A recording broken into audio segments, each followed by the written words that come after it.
Hello everyone, dear AstroLoom followers. Welcome. Today, we're discussing the Mars-Saturn square.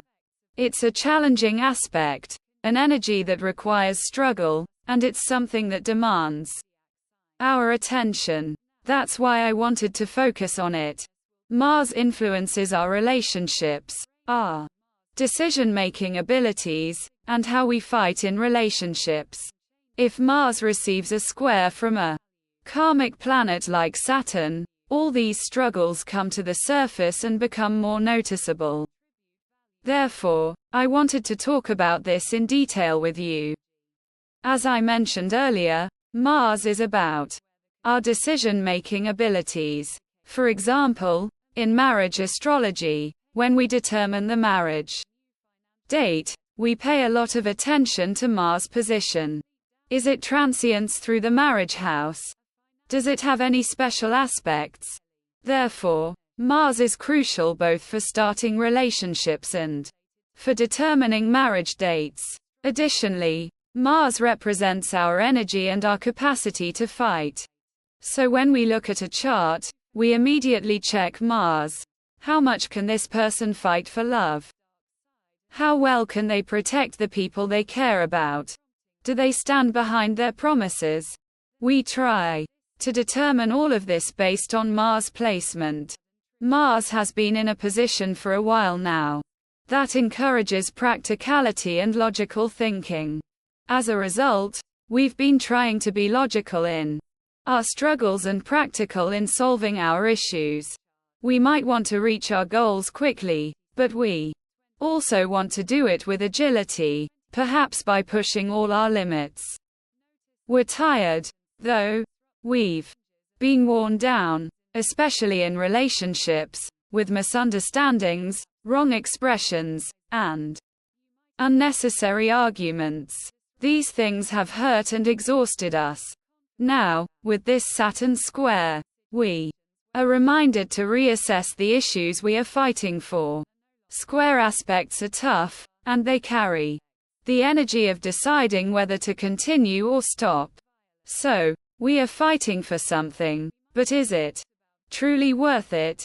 For example, in a relationship, you love someone, and because of that love, you want your partner to be well.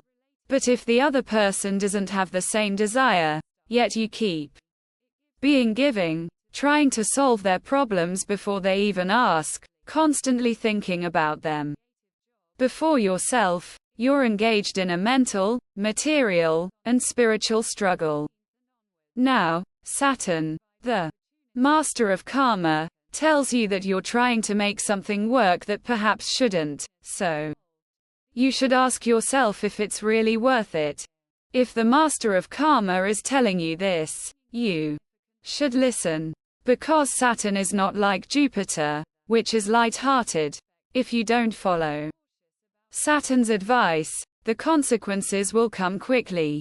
That's why you need to control your energy better, be more systematic, maybe even more strategic, and perhaps reduce the sacrifices you're making. Maybe you've forgotten about yourself.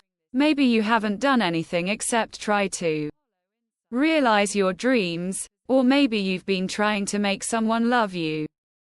There could be many reasons behind this.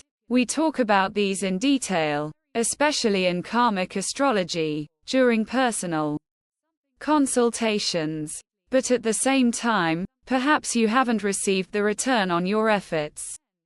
Now, Saturn says to set your boundaries, establish the right distance in your relationships, or else, within those vague limits, you won't be able to find your way either. Setting your boundaries properly will help you reach your destination more easily. That's the most important message Saturn wants to give us. Draw your path correctly, move forward with the right steps, and reach your goal without expending unnecessary energy. This applies to relationships too. Pause for a moment. Think about your boundaries. Think about the sacrifices you've made for love. Are you trying to make the impossible possible, Or are you on a different path? Only you can decide this. Saturn is the master of karma, the headmaster, even with a ruler in hand, but Saturn holds no grudge against anyone. Let's be clear. Yes, Saturn is a planet to be feared, and I think it's perfectly reasonable to fear it, but we also need to try to understand it. Saturn guides us on the path of effort, of working hard, of being virtuous and reaching a goal with virtue. So why are you keeping people in your life who lie to you, who deceive you?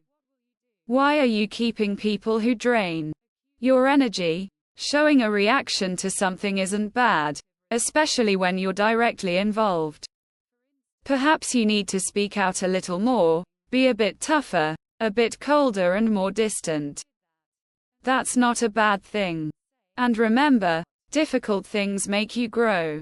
The challenges, the things that require struggle, are what make us human. Because if you can remain good, remain virtuous, even in those difficulties, that's what really matters. You might be surrounded by bad people. Evil might be everywhere, and you might feel lost, hopeless, and uneasy. But there's still a lot you can do. First and foremost, fulfill your responsibilities. Isn't it more sensible to focus your efforts on making existing realities better and more livable, rather than chasing after impossible dreams? Therefore, the Mars-Saturn square tells us to use our energy wisely and to clearly distinguish between the abstract and the concrete, between dreams and reality. If we can listen to this, our lives will truly enter a transformational new phase. Why not give yourself this chance? Don't you deserve it? Of course, you do. So, at this point, it's important to listen to Saturn, the master of karma. What you sow is what you reap. This is an unchanging rule.